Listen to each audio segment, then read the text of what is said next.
sant leen gërëm leen bu baax ci teewlu bi mbokk yi safoo seen télévision ITV daleen nag jàmm ci xibaaru marax yi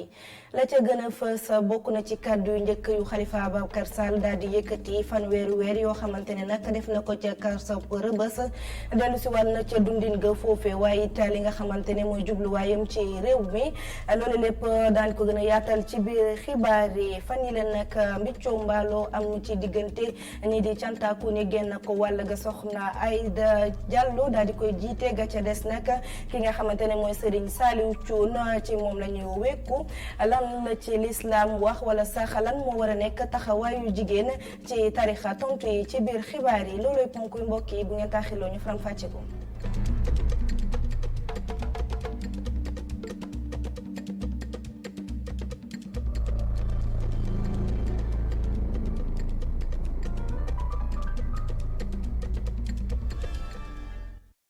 asalaamaaleykum mbokki xibaar yi dañu koy door rek conseil des droits de l'homme des nations unies tey jii nag doon amal ab session bu yaatu boo xamante ne bokk na ci ñetti ponk yi ñu ca doon waxtaanee question migration maanaam ñuy jugee ci seen réew dem ci yeneen réew waaye it coppite fii sokkeekoo ci wàllum jaww ji ba ca mujjee nag mooy jumtuwaayu xarala yu yees yi ndaje ba nag Tidiane Cissé di ñaañ nga fa woon reportage. ñoo ngi toll ci ñeenti fukk ak juróom-ñaar ci ay réew ñi nga xamante ne ñoo jot a daje tey ci suba si fii ci ndakaaru ngir waxtaane lépp lu laale mbirum ak yelleefu doomi aadama. li ñu fiy waxtaane nag benn bi ci wàllu migration la mooy doomu aadama yi nga xam ne ñu ngi jóge seen réew di dem ci yeneen réew. beneen bi ñuy xool moom mooy lépp loo xam ne dafa jëm ci changement climatique. beneen point bi ñuy waxtaane mooy li jëm ci nouvelle technologie maanaam xarala yu bees yi jëm ci ay internet wala toutes les nouvelles technologies moo tax ñu daje fi pour waxtaan ci yooyu. ngir évaluer bépp liggéey ci wàllum boobee jot nag conseil des droits de l'homme bi am li nga xamante ne moom moo di suivi loolu dina tax résultat yi gën a baax. La responsabilité du conseil des droits de l'homme organe qui incarne. responsabilité bu conseil des droits de l'homme loolu moom kenn du ko laam-laamee. ñun ñëpp gis nañ ni mbootaay boobu def na liggéey bu am solo ci mbir moomile ci wàllu résolution yoo xamante ne yu am solo la waaye tamit amal ay ndaje ak ay waxtaan yu bari. à la tenue de réunions débat et de dialogue interactif. session bi doon na itam occasion ci ki nga xamante ne moom moo di ministre des affaires étrangères ngir rek rafetal liggéey ki njiitu conseil des droits de l'homme bile te itam renouveler engagement état bu Sénégal ci wàllum ak yelleef doomu aadama. Le Sénégal sous la direction de son excellence monsieur Macky Sall président de la République. Sénégal mu ngi wéy ba léegi di saxal lii di jàmm ak tamit lii di wàllu kaaraange ci wàllu bitim réew waaye nag xeex li nga xamante ne ni moo di àq ak yelleefu doomu aadama ku ci nekk nga jot ci loolu yaakaar naa ni moo tax suñu réew mi du tàkk te yaakaar naa ni loolu mooy suuxat démocratie waaye tamit di def li nga xamante ne ni moo di alternance régulière et pacifique. ngir am résultat bi mu soxla ci liggéey bi conseil des droits de l'homme invité na nguur yi société civile yi ak partenaires nationaux et internationaux yi ngir rek ñu booloo doon benn ci liggéey bi lee na ko junjee ci ndorteelu xibaar yi dañoo nemmeeku nag xaajaloo ci biir cantakoon yi génn ak wàll gi ànd ak soxna Aïda Diallo ka ca des nag ànd ak Serigne Saliou Thioune loole nag taxay laaj yu bëri daal di samp bokk na ci lan moo war a nekk taxawaayu jigéen ci diine wala sax ci tarixa tontu yi dañu ci ànd ak Omar Kane.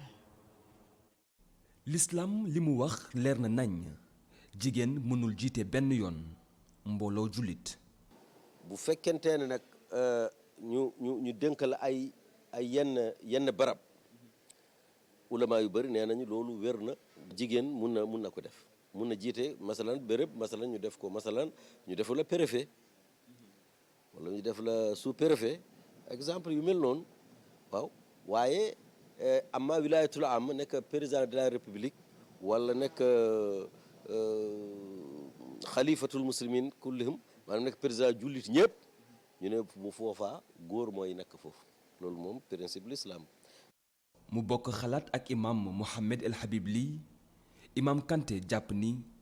jigéen am na leneen lu ko gën a yitteel ka jiite. léegi nag wàllu jiite dafa laaj nga war a jiite mbooloo war a def ay fatwa xoola jigéen boo xam ne da nga war a def ay fatwa foog nga dajale nit ñi bis bu ne kooku foog nga bàyyi sa jëkkër lu yàgg-yàgg bàyyi say doom lu yàgg bàyyi sa kër bu fekkee dafa laaj nga taal jihaad fekkee dafa laaj nga tukki loolu yëpp àndul ak cër boo xam ni day tax jigéen war a mën a génn këram demee nu ko neexee kon yooyu yëpp moo tax bu dul loolu jigéen bi mën na jiite mbooloo jigéen comme jigéen mën na nekk imaamu ay jigéen mën nañ nekk nii mbooloo waxtu julli jot jigéen jiite leen. ginnaaw génnub àdduna Cheikh Béthio Thioune ñu gis ni dafa mel ni xaajaloo dafa am ci communauté cantakun yi xalifa bi nekk ci diggante Serigne Saliou Thioune ak soxna Aïda Diallo waaye bu ñu sukkandikoo ci imam yi l'islam moom dafa mel ni disqualifié na ba noppi soxna Aïda Diallo.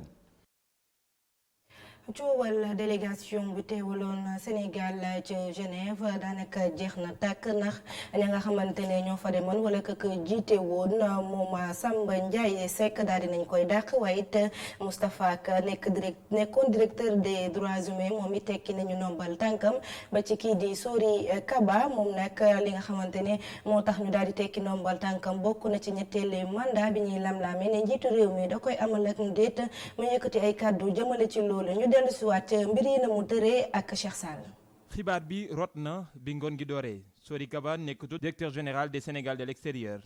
boobu le poste dañ ko fa teggi ki ko fa jële moo di njiitu réew mi si altine ji ki ko fa wuutu moo di Amadou François Gueye nekk expert comptable am li nga xam ne moo di MBA yi seen université science bu Philadelphie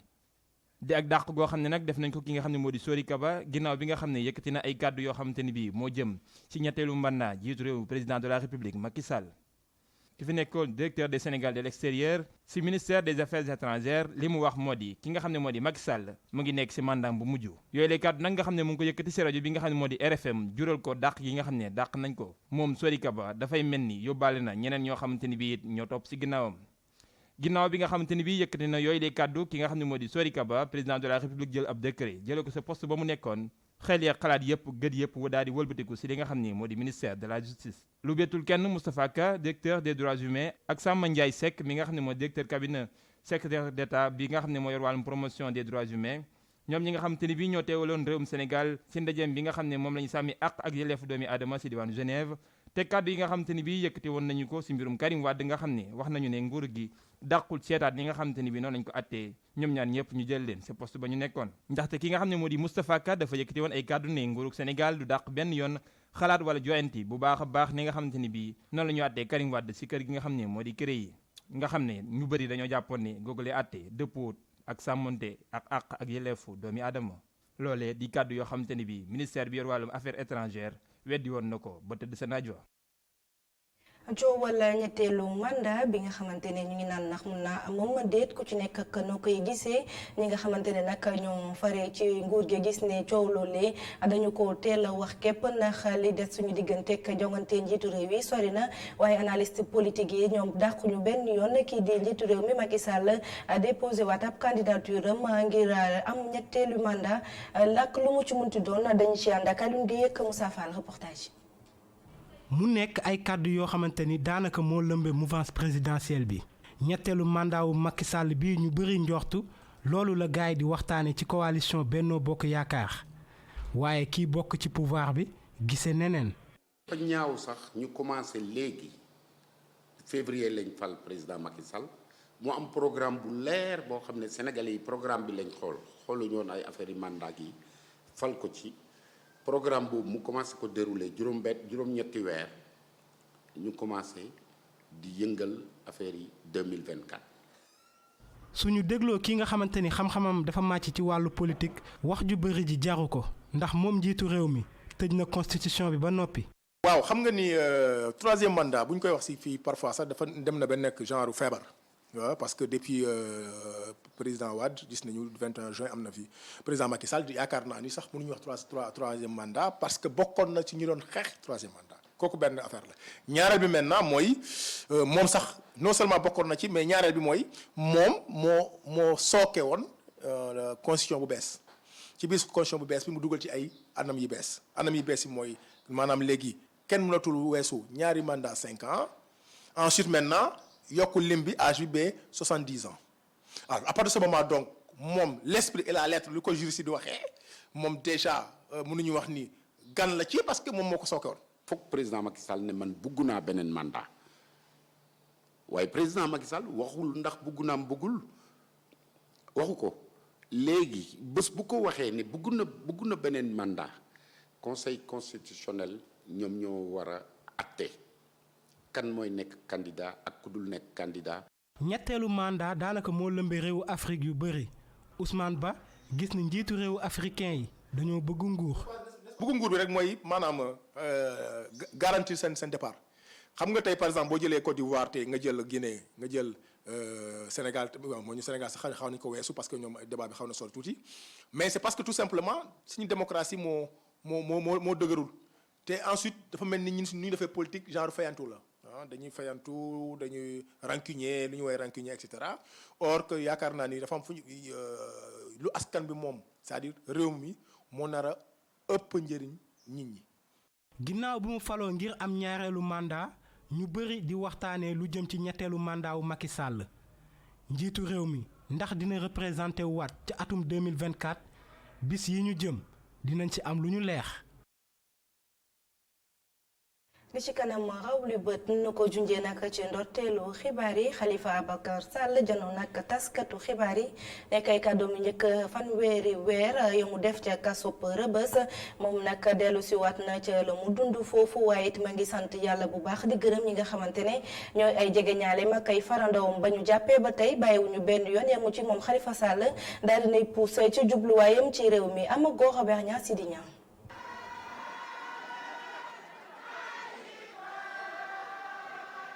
si ndajeem bu njëkk bi ak ay ñoñam mu jafe woon lool ci Khalifa Ababacar Sall mu door lii di discours am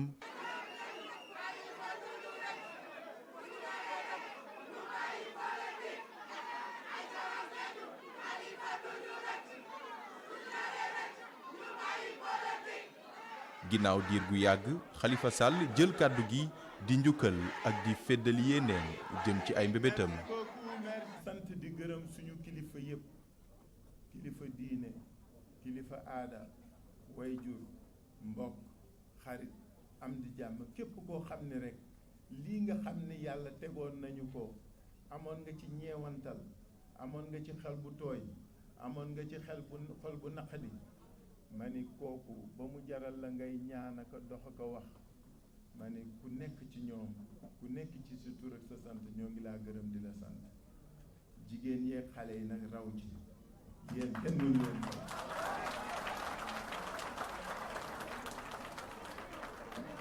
ba tax na nag li am solo mooy li suñu kanam mooy suñu réew li suñu kanam mooy suñu engagement may dalal seen xel la ma dund foofu dafa gën a yokk dafa gën a yàkkali dafa gën a dooleel sama engagement pour liggéey ngir suñu réew. loole nag mu jàpp ni faaw ñu jaare ko ci gën a ñoŋal njàng mi paj mi ak it gën a dëgëral état bu Sénégal ba ku nekk mën ci gis boppam. chaque sénégalaise et chaque sénégalais yaay mënal di matal di mottali di defal sa bopp kenn bañ a toppati ci kenn di lappe-lappee ka yaakaar ak ñaan nañu yeewu nit ñi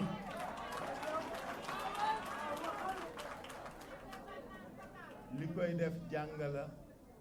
système éducatif bi ñu xoolaat ko formation professionnelle bi ñu xoolaat ko xool nag nan la ñuy doxale réew mi ba yenn tolof-tolof yi yenn jalgati yi ak yenn yi bañatee am ñu créer état ñu gën a dëgëral suñu état boo xam ni institution yi ko composé bu ku ci nekk sa rôle di nga ko jouer normalement parce que loolu am solo soo gisee citoyen gëm état c'est parce que état. leneen lu mu jàpp ni mën na doxal réew mi mooy doomi Sénégal gëm seen bopp ba sax di gën a taxawal ay këru liggéeyukaay fii ci Sénégal te bañ a yaakaar ci ndimbalu bitim réew. mooy réew mi tollu woon na foo xam ne nit ñi defe nañ ni yaakaar daf fiy jeex mais yaakaar gi ko li koy dekkal li koy def ku nekk ci ñun lay doon il faut que chacun de nous soit porteur d'espoir pour qu'il soit porteur d'espoir il faut que moom mu gëm boppam gëm réewam xam ni réew mi nag kenn ëppalewu ko ci nañu libérer nit ñi ci ñun homme politique yi nit ñi yaakaar ni ku politicien dimbaliwul doo dem ku ñu jàppalewul doo dem nañu gëm yàlla gëm suñu bopp daañu dem. ci génnam bu njëkk bi ginnaaw buñ ko bàyyee mu ji bi këram Khalifa Ababacar Sall àdduna itam ci ëllëgëm jëm ci doxalinu Sénégal ci géewu politique bi. dañuy desandi ak moom ba tey moom fi nekkoon maire bu Ndakaaru Khalifa Ababacar Sall ñaari at ak juróom benn weer yu mu def ca kaso ba tax na mu xam foofee nañu fay dundee moom nag ma ngay sàkku bu baax ngir ñu gën a ñoŋal dundin wa waaye it ñu defar statut spécial ñi nga xamante ne ñooy toppatoo ñi caabi féetee ginnaaw Khalifa Ababacar Sall dina ci micro Amago Robert Niang. ñuy gërëm bu baax di xalaat xale mag ndaw yama bàyyi rëbës gars yi dañ defa ni bërëbu yàqukaay la maa ngi leen di wax ni bis ni ki tey bërëbu defarukaay la aussi nit mën na fa baaxe nit mën na fa jóge dem topp yàlla may wax waa rëbës yi may dégg yëpp maa ngi leen di nuyu maa ngi leen di sant ñaari at ak genn wàll dund nañ ko ci kaf ci jàmm ci ree ci sant yàlla yàlla na ngeen génn yéen tamit di gërëm di sant tout le personnel de l'administration pénitentiaire ay jigéen lañu ay xale lañu ay mag lañu loo xam ni xam nañu lu tax ñuy nekk foofu naam seen liggéeyin metti na naam seen taxawaay metti na mais ñu ngi koy def ak dignité ak ngor ñu xam mébét yaakaar di engagé état bi bis bu ko mënul bis bu ñëwee ñun ñu def ko incha allah statut bi nga xam ne moom la agence service pénitentiaire yi di xaar lu urgent la parce que ku nekk nag ca la nga nekk da ngay ñaan yàlla mu yokk mais seen statut boobu yàkkamti nañ ko xaar nañ ko bëgg nañ ko yàlla na leen ko état bi defal ci nu mu gën a gaaw. mi ngi wax ñu daal di wax ci leneen tey jii nag ñu doon amal juróomeelu revue annuelle réforme politique programme ak projet communautaire yu UEMOA doon ci saytu téeméer ak fukk ak ñetti texte waaye fanweeri projet yoo xamante ne koppar yi ñu ci dugal toll na ci juróom fukk ak juróomi ñetti milliards loolu lépp ci bëccëgu tey bile lañu ko doon càmbar yooyu les projets nag ñu ngi ko jagleel mbay mi waaye it énergie ñu déglu ci colonel Moustapha Ngom di coordonnateur cellule bi. waaw am na ay difficulté ci ay yenn texte yoo xam ne appliqué guñ ko ñoo ngi koy appliqué mais en tout cas li ñuy tuddee transposition defaguñ transposition bi li ko waral nag nekkul ne Sénégal defu ci dara mais dafa nekk ay textes yoo xam ne dafa war a ànd ak yeneen texte par exemple ministères yi ñu ko war a transposer ñoo ngi ci liggéey bi mais liggéey bi dafa xaw a gudd donc day laaj temps. donc loolu moo waral texte yooyu ba léegi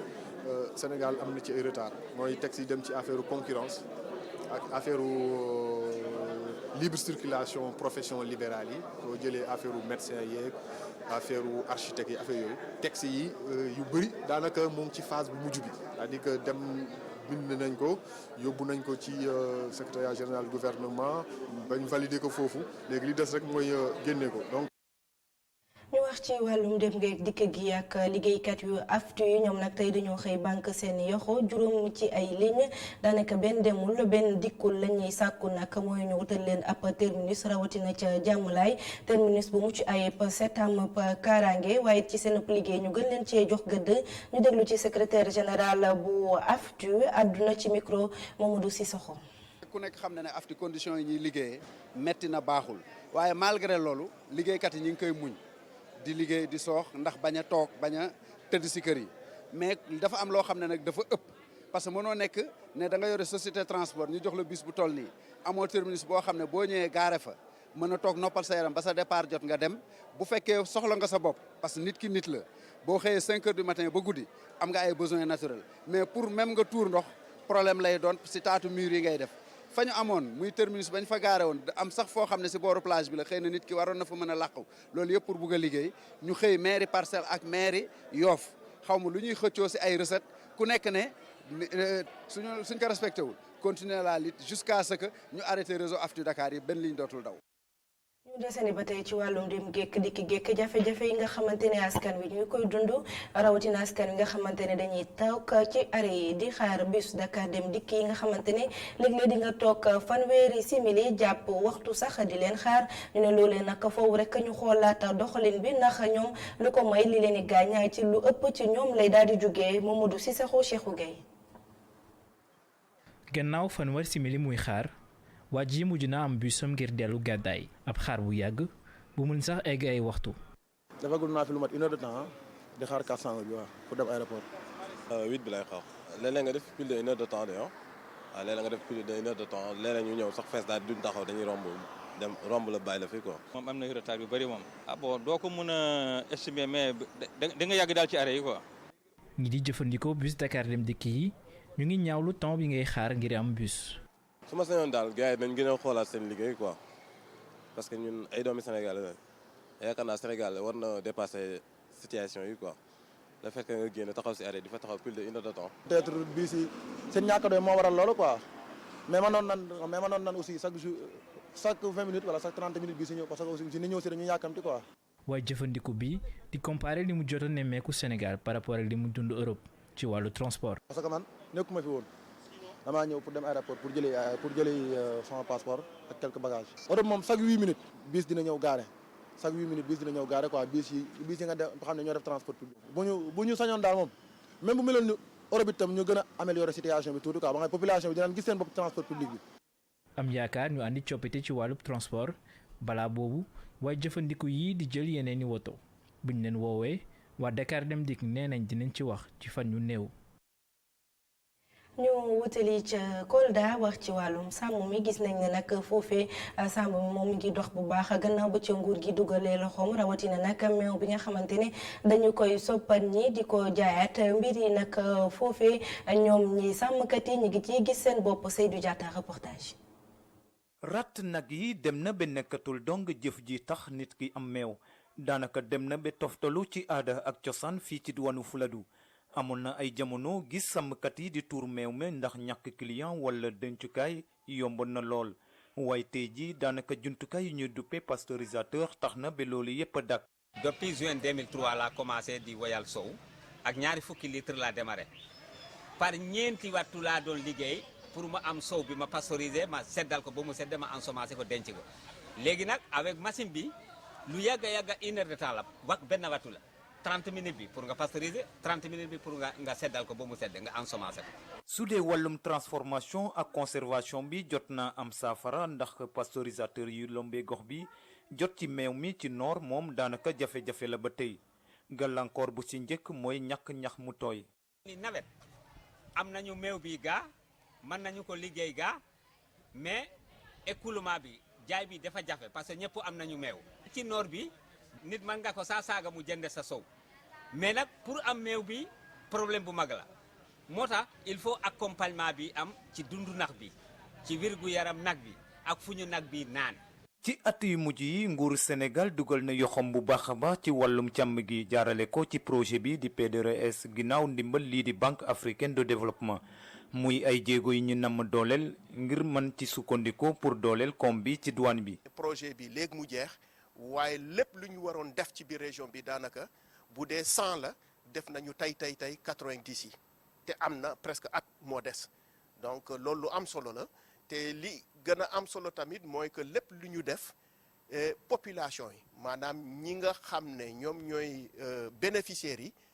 seen bëgg-bëgg la dañoo ñëw fekk leen ci seen bëgg-bëgg ànd ci ak ñoom. naam mbébét bi mooy fexe ba wàllum càmm gi nekk luy dooleel koom bi waaye ngir lépp mën a antu faw ñi yeesalaat yeneen fànn rawat na anam bu ñuy saafara ñàkk ñax mu tooy mi noor